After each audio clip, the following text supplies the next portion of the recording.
ಘೋಷಣೆ ಕೂಗಿದ್ದಾನೆ. Love you Mohammed ಅಂತಕ್ಕಂಥ ಘೋಷಣೆ ಕೂಗಿದ್ದಾನೆ. ಆ ಘೋಷಣೆಯನ್ನ ಕೇಳಿಕೊಂಡಿರ್ತಕ್ಕಂಥ ಅಲ್ಲಿರ್ತಕ್ಕಂಥ ಆಗದಿರ್ತಕ್ಕಂಥ ಕೆಲವೊಂದು ಸಮುದಾಯದವರು, ಅವರ ಯಾವ ಧರ್ಮದವರು ಕೇಳಲ್ಲ ನಾವು, ಅವರು ವಿಚಿತ್ರ ಧರ್ಮದವರು. ಅಲ್ಲಿ ಆ ಉರುಸಿನಲ್ಲಿ ಹೋಗ್ತಕ್ಕಂಥ ಗಂಧ ಹೋಗ್ತಾ ಇದೆ, ಆ ಗಂಧದ ಮೇಲೆ ಕಲ್ಲು ತೂರಾಟ ಮಾಡ್ತಾ ಇದ್ದಾರೆ. ಗಂಧದ ಮೇಲೆ ಕಲ್ಲು ತೂರಾಟ ಮಾಡಿ ಜನಾಂಗೀಯ ದ್ವೇಷವನ್ನು ಬಿತ್ತತಕ್ಕಂಥ ವ್ಯವಸ್ಥೆ ವ್ಯವಸ್ಥಿತವಾಗಿ ಈ ದೇಶದಲ್ಲಿ ಹುನ್ನಾರ ನಡೀತಾ ಇದೆ.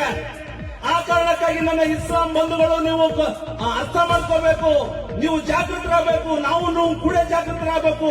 ಅಂತಹ ಪಟ್ಟಭದ್ರ ಹಿತಾಸಕ್ತಗಳಿಂದ ಜಾಗರೂಕತೆ ಇರುವುದರ ಮೂಲಕ ಮುಂಬರುವ ದಿನಮಾನಗಳಲ್ಲಿ ಸದೃಢವಾಗಿರ್ತಕ್ಕಂಥ ದೇಶವನ್ನು ಕಟ್ಟತಕ್ಕಂಥ ವ್ಯವಸ್ಥೆಗೆ ನಾವು ಹೋಗಬೇಕಾಗಿದೆ. ಏನ್ ಸದೃಢ ದೇಶ? ಇವತ್ತು Mohammad, I love you Mohammad. ನಾನು ಈ ವೇದಿಕೆ ಮೂಲಕ ಘಂಟಾಘೋಷ ಹೇಳ್ತೀನಿ, ಯಾವೇ ಹೊಡೆಯಿದ್ರು ಹೊಡಿ ಅಂತ ಹೇಳ್ರಿ, ಇಲ್ಲಾಂದ್ರೆ ಯಾವೇ ಇದ್ದವ ಬಾಚ್ ಹೇಳ್ರಿ. ನಾನು ಮೊಹಮ್ಮದ್ ಐ ಲವ್ ಯು ಅನ್ನೋನೇ. ನಾನು ಮೊಹಮ್ಮದ್ ಐ ಲವ್ ಯು, ನನ್ನ ಪ್ರೀತಿ. ಮೊಹಮ್ಮದ್ ಪೈಗಂಬರ್ ನನ್ನ ಜೀವ, ನನ್ನ ಆಸ್ತಿ, ಜಗತ್ತಿನ ಆಸ್ತಿ ಮೊಹಮ್ಮದ್ ಪೈಗಂಬರ್. ಕೇವಲ ಒಬ್ಬ ವ್ಯಕ್ತಿ. ನಾನು Mohammad I love you Mohammad ಹೇಳ್ತೀನಿ, ಐ ಲವ್ ಯು ರಾಮ್ ಹೇಳ್ತೀನಿ, ಐ ಲವ್ ಯು ರಹೀಮ್ ಹೇಳ್ತೀನಿ, ನಾ ಐ ಲವ್ ಯು ಕಾಕನ್ ಹೇಳ್ತೀನಿ, ಬಾಬನ್ ಹೇಳ್ತೀನಿ. ನೀ ಯಾವನ್ನು ನನಗೆ ಕೇಳಲಿಕ್ಕೆ ಪ್ರಶ್ನೆ ಅಂತಕ್ಕಂಥದ್ದನ್ನ ಈ ದೇಶದ ಜಾತಿವಾದಿಗಳಿಗೆ ನಾವು ಹೇಳಬೇಕಾಗಿದೆ ಅಂತಕ್ಕಂಥ ವಿಚಾರ ಹೇಳ್ತಾ ಇದ್ದೀನಿ.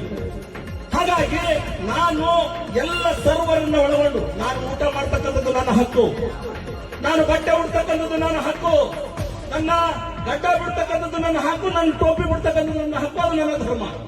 ಆದರೆ ಇದನ್ನು ಕೇಳುವ ಪ್ರಶ್ನೆ ಮಾಡುವ ತಾಕತ್ತು ಈ ಭೂಮಿಯ ಮೇಲೆ ಯಾವರಿಗೂ ಕೊಟ್ಟಿಲ್ಲ ಸಂವಿಧಾನ ಅಂತಕ್ಕಂಥದ್ದನ್ನ ಈ ವೇದಿಕೆ ಮೂಲಕ ಘಂಟಾಘೋಷವಾಗಿ ಹೇಳಿಕೆ ಬಯಸ್ತಾ ಇದ್ದೀನಿ. ಹಾಗಾಗಿ ನೀವುಗಳು ಜಾಗೃತರಾಗ್ರಿ, ಸಮುದಾಯವನ್ನ ಒಂದು ಅರ್ಥಪೂರ್ಣ ವ್ಯವಸ್ಥೆ ಗಟ್ಟಿಗೊಳಿಸತಕ್ಕಂಥ ಪ್ರಯತ್ನ ಮಾಡ್ರಿ. ತದನಂತರದಲ್ಲಿ ನನ್ನಲ್ಲಿರ್ತಕ್ಕಂಥ ಬಂಧುಗಳು ಒಂದಿಷ್ಟು ದುಶ್ಚಟಗಳನ್ನು ಬಿಡ್ರಿ, ನಿಮ್ಮ ಮಕ್ಕಳನ್ನ ಒಳ್ಳೆಯ ವಿದ್ಯಾಭ್ಯಾಸದ ಕಡೆಗೆ ಗಮನಿಸ್ರಿ. ಯಾಕಂತಂದ್ರೆ ಬಾಬಾ ಸಾಹೇಬ್ ಹೇಳಿದ್ದಾರೆ, ಶಿಕ್ಷಣ ಎನ್ನುವುದು ಹುಲಿಯ ಹಾಲಿದ್ದಂತೆ, ಶಿಕ್ಷಣ ಎನ್ನುವುದು ಹುಲಿಯ ಹಾಲಿದ್ದಂತೆ, ಅದನ್ನು ಕುಡಿದವನು ಗರ್ಜಿಸಲೇಬೇಕು ಅಂತಕ್ಕಂಥ ಮಾತು ಹೇಳಿದ್ದಾರೆ.